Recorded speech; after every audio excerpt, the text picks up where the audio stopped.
ओडिशा जनता कांग्रेस तरफ आपण समस्त अभिनंदन। वास्तव में नीट प्रश्नपत्र केलेंकारी को नहीं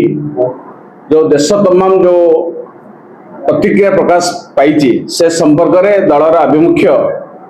को लोकलोचन आने आम सांबादिक सम्मेलन आयोजन कर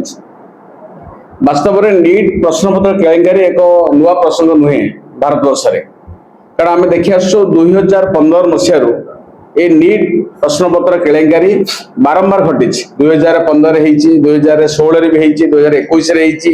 2024 भी बर्तमान 2026 बर्तमान ये केलेंकारी आसी। प्रथम कथा हूँ सदा मन प्रश्न उठे ये केलेंकारी हो कहीं प्रश्नपत्र गोटे सरकार स्टेबल गवर्नमेंट अच्छी केन्द्र में एवं धर्मदेव प्रधान पुणी शिक्षा मंत्री अच्छा दीर्घ हाराहारी 10 वर्ष है से अच्छा ताले ये बारंबार कहीं केलेंकारी हो अनुभव करुचो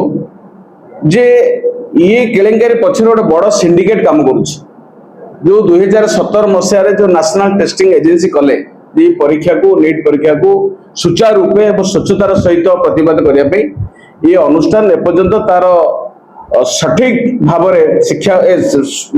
परीक्षा परिचालना कर पारला नहीं तेणु परीक्षा परिचालना न कर पारा पर वर्तमान देखा जाउछि जे ये विभाग लोकलोचन को आसबार लगी 2024 मसीह सुप्रीम कोर्ट ए संपर्क में भी तदंत कले सीबीआई की दिगला तदंत करने सीबीआई तदंत पर आम आशा करूँ निश्चित भाव में आउ भाव में विवाद हवा नहीं ठीक 2 वर्ष पर 2026